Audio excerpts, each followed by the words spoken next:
इंसान के अस्तित्व पर ही आ गया है।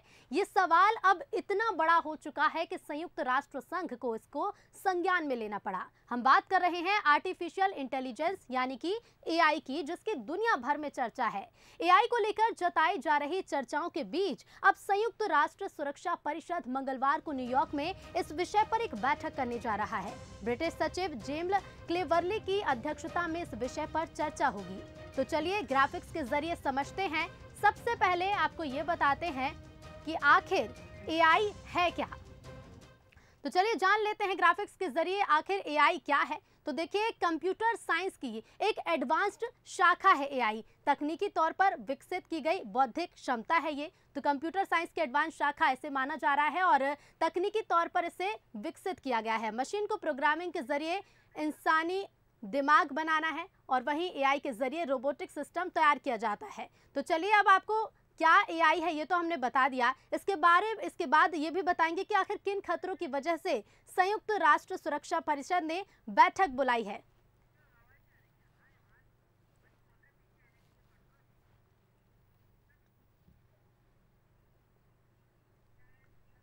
तो देखिए, आखिर खतरे क्या हैं ये भी जान लेते हैं कि एआई के जरिए रोबोटिक सिस्टम तैयार किया जाता है। कंप्यूटर साइंस की ये एडवांस शाखा है और इसके साथ ही अब ये भी जानेंगे कि एआई के खतरे क्या हैं। तो एआई का सबसे बड़ा खतरा नौकरियों पर माना जा रहा है। फिल्मिंग और ग्राफिक डिजाइन को लेकर भी खतरा है। तो कस्टमर सपोर्ट काम करे, साथ ही data entry, book keeper, translator जैसी नौकरियों पर भी खतरा है। कॉपी राइटिंग और सोशल मीडिया की नौकरियों पर भी खतरा है। इसके साथ ही और भी कई खतरे। एआई पूरी तरह से सिस्टम डेटा पर निर्भर होगा और इसके साथ ही आपको बता दें, लोगों की प्राइवेसी पर खासा असर इसका होने वाला है।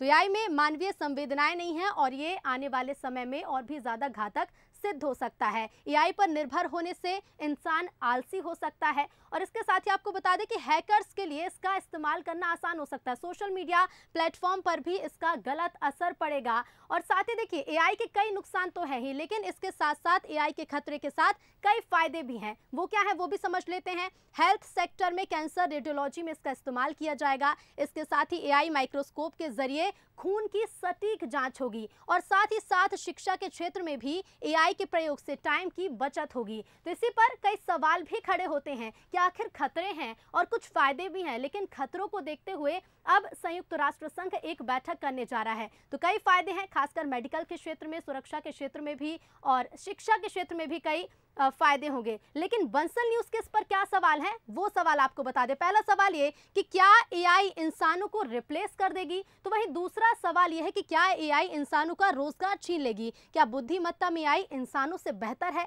ये भी एक बड़ा सवाल है। और चौथा बड़ा सवाल ये कि क्या इंसान के सामने इतिहास का सबसे बड़ा खतरा मंडराने लगा है। पांचवा सवाल ये कि क्या एआई इंसान की दुनिया पर हावी होगी और एक नई दुनिया ही हमें देखने को मिलेगी। तो देखिए, खतरे कई हैं, फायदे कहीं हैं, लेकिन इस पर सवाल भी कई खड़े होते हैं और इन्हीं बड़े सवालों को लेकर अब संयुक्त राष्ट्र संघ एक बैठक करने जा रहा है। मंगलवार को एक बैठक होगी जिसमें कई ऐसे मुद्दे होंगे एआई से जुड़े हुए, एआई के खतरे से जुड़े हुए, जिस पर चर्चा की जाएगी।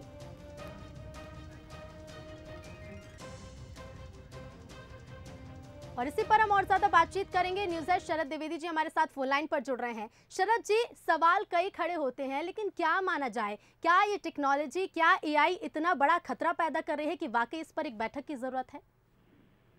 ये चुनौतियां बहुत सारी हैं और आर्टिफिशियल इंटेलिजेंस की अगर हम बात करें, अब इसके खतरों को जरा या इसकी चुनौतियों को अगर आप समझें कि आप अगर बीमार हैं या आपका कोई परिवार का कोई मेंबर बीमार है, तो आप पहले एआई से कंसल्ट करेंगे अपने घर पर और सारा जो अपने रोग का या अपने किसी परिवार के किसी व्यक्ति के रोग का, उसकी डिजीज का पूरा डिस्क्रिप्शन आप आर्टिफिशियल इंटेलिजेंस के जरिए उसमें फीड करेंगे और वो आपको ये बताएगा कि आपको ऑपरेशन की जरूरत नहीं है। और जब आप सबसे बेस्ट कंसल्टेंट के पास पहुंचते हैं, जो चिकित्सक है वो अपनी जांच करता है और वो ये कहता है कि साहब आपको तो ऑपरेशन की जरूरत है और ऑपरेशन से आप पूरी तरह ठीक हो जाएंगे, तो आप कहते हैं मैंने तो पहले एआई से कंसल्ट किया और उसने कहा कि बिल्कुल जरूरत नहीं है, तो ये आप कैसे कह रहे हैं। तो ये जो एक प्रॉब्लम है कि आप वकील के पहले एआई से कंसल्ट करेंगे, फिर आप जाके अपने वकील से झगड़ा कर सकते हैं, आप कई बार होमवर्क करने के लिए एआई की मदद लेगा आपका बच्चा और उससे स्कूल में प्रॉब्लम होगी। जी। एआई दरअसल मनुष्य की जो चुनौतियां हैं, जो उसका आप कह लीजिए उसके आलसीपन को बढ़ाएगा, उसकी उलझन को बढ़ाएगा और उसके साथ बहुत सारी मदद के भी रास्ते हैं। लेकिन ये सवाल ये है कि एआई अगर हमारे हाथ में है और एक पेड सर्विस है, जी। तो हम कितना नियंत्रण रखेंगे।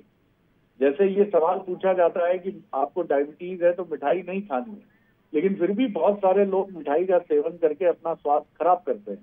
तो ये एआई के साथ भी ये बहुत बड़ा सच है कि कितने लोग हैं जो उसका रिस्ट्रिक्टेड यूटिलाइजेशन करेंगे, उसका नियंत्रित इस्तेमाल करेंगे, और कितने लोग हैं जो उसका फायदा उठाकर बहुत जी। सारी चुनौतियों में चले जाते हैं। बिल्कुल शरद जी, कई चुनौतियां हैं और सबसे जरूरी ये है कि इस टेक्नोलॉजी का इस्तेमाल कितना सही तरीके से किया जाएगा, कितना लिमिट में किया जाएगा। आप बने रहेगा। हमारे साथ सीधे साइबर एक्सपर्ट जुड़ रही हैं, मोनाली गुहाजी जुड़ रही हैं। सबसे पहले उनसे भी बातचीत कर लेते और जान लेते कि आखिर खतरा कितना बढ़ गया है। मोनाली जी, स्वागत है आपका बंसल न्यूज पर। Thank you ma'am. संयुक्त राष्ट्र संघ एक बैठक करने जा रहा है जिसमें एआई से जो खतरे हो सकते हैं उस पर चर्चा की जाएगी। टेक्नोलॉजी बनाई जाती है जो हमारे जीवन को आसान करती है, नामुमकिन चीज़ों को मुमकिन करती है। लेकिन आपसे हम समझना चाहेंगे कि एआई से जहां कई फायदे हैं, कई नुकसान हैं, क्या वाकई खतरा बढ़ता जा रहा है? जी, बेहद ज्यादा बढ़ रहा है। इनफैक्ट मैं इसको एक उदाहरण से समझाना चाहूंगी। अभी बीते कुछ दिनों पहले ही चाइना में एक ऐसा अपराध हुआ जिसमें एआई का इस्तेमाल करके जैसे हम वीडियो कॉल पर बात करते हैं वैसे ही कुछ अपराधियों ने वीडियो कॉल किया, लेकिन जिस व्यक्ति को कॉल किया गया था उसे उसी का परिचित बनकर कॉल किया। यानी कि यूं समझ लीजिए कि उसके किसी परिचित का चेहरा लगाया और आवाज भी उसी के परिचित की थी और उससे बात करके करोड़ों रुपए की ठगी की गई। अब आप ये सोचिए कि कोई आम इंसान जब वीडियो कॉल में इतनी हाईटेक टेक्निक से यही नहीं पहचान पाया कि वो जिससे बात कर रहा है वो उसका अपना है या कोई अपराधी है, तो ये किस हद तक भविष्य के लिए चुनौती हो सकती है। वर्तमान में ये किस हद तक बड़ी चुनौती है। यहाँ पर जरूरी बात यह है कि इसके डायमेंशंस बहुत ज्यादा हो सकते हैं। कोई भी अगर तकनीक आती है तो वो इसलिए आती है ताकि ह्यूमन वर्ल्ड को और आसान बनाया जा सके, जीवन को और ज्यादा आसान बनाया जा सके। लेकिन ये चीज नहीं भूलनी चाहिए एआई के साथ में कि ये एक ऐसी बुद्धि है जिसमें निर्णय लेने की क्षमता तो है, लेकिन ये जांचने की क्षमता नहीं है कि वो किस हद तक सही निर्णय ले रही है या किस हद तक गलत निर्णय ले रही है। उसमें जिस तरह की प्रोग्रामिंग की गई है, जिस तरह से उसमें इनपुट्स हैं, जिस तरीके के एल्गोरिदम्स हैं, वो उस बेसिस पर अपना एनालिसिस करेगी और आउटपुट देगी। लेकिन किस हद तक वो कहाँ तक सही है ये निर्णय स्वयं एआई ले ये बहुत बड़ी चुनौती है अपने आप में। तो इसके रेगुलेशन पर ऑब्वियसली इंटरनेशनल स्टैंडर्ड्स होने चाहिए और ये जो बेहतर अभी कदम उठाया गया है संयुक्त राष्ट्र की ओर से ये बहुत अच्छा कदम है और इनफैक्ट इसमें बहुत कड़े रेगुलेशंस होने चाहिए अवेलेबल टेक्नोलॉजीज पर भी, फ्यूचर में आने वाली टेक्नोलॉजीज पर भी। और जिस तरह के इनपुट्स अभी मिले हैं, चाहे एजेंसीज को मिल रहे हों या किसी तरह के अपराधों के तौर पर ये देखा जाए, कड़े रेगुलेशंस बहुत ज्यादा जरूरी है। इसके भी अलावा जो भी नई टेक्नोलॉजी मार्केट में लाई जाती है उससे रिलेटेड कानून लगभग हर देश में होने मेरे हिसाब से बहुत ज्यादा जरूरी है। सिर्फ इंटरनेशनल स्टैंडर्ड्स नहीं बल्कि उनके बेसिस पर जल्द से जल्द देशों में कानून बनाए जाने की जरूरत है और यदि अवेलेबल है बिल्कुल बेहद जरूरी है। मोनाली जी, हमारे साथ न्यूज हेड शरद द्विवेदी जी भी बने हुए हैं। शरद जी, आपका कोई सवाल हो तो?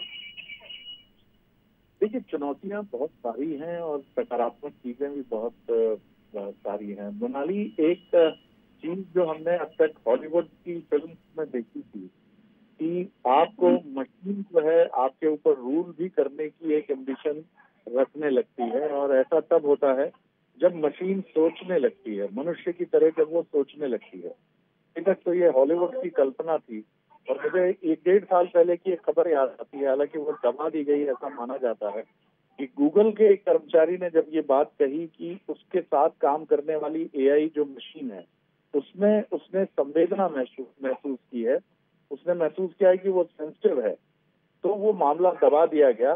क्या ऐसी भी कोई एप्रीहेंशंस आगे हैं कि आप एआई से प्यार करने लगेंगे, एआई आपसे एक प्यार करने की बात करने लगेगा?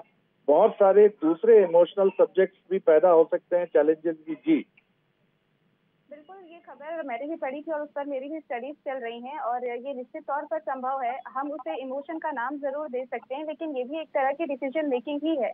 बस ये है कि उसने अपना मार्ग कहीं ना कहीं हमें लग रहा है कि बिल्कुल ह्यूमन जैसा ले लिया है। लेकिन हमें ये नहीं कभी भी नहीं भूलना चाहिए कि यदि हम कंप्यूटर के दिमाग पर भरोसा कर रहे हैं या ये समझ रहे हैं कि वो भावनाएं समझ रही है, वो भी उसका बस एक दर्शाने का तरीका है, अपने काम करने की एक पद्धति है, और जैसा कि हमने अभी डिस्कस किया कि जो रोबोट्स आएंगे और अभी भी जो आ रहे हैं, आने वाले समय में संभव है कि हो सकता है वो हमारे दास बन कर आए, लेकिन बाद में वो स्वामी बनने की कोशिश करें। लेकिन यहाँ पर दिक्कत ये होगी कि यदि वो हमें चोट पहुंचाता है तो निश्चित तौर पर हमें फिजिकली चोट लगेगी, लेकिन आप ये भूल जाइए कि अब अगर कोई मशीन से हाथापाई करता है तो वो कभी उसको बल से हरा पाएगा या बुद्धि से हरा पाएगा। ये एक तरीके से ऐसा हो सकता है कि बल और बुद्धि दोनों में ह्यूमन से ज्यादा आगे हो जाए।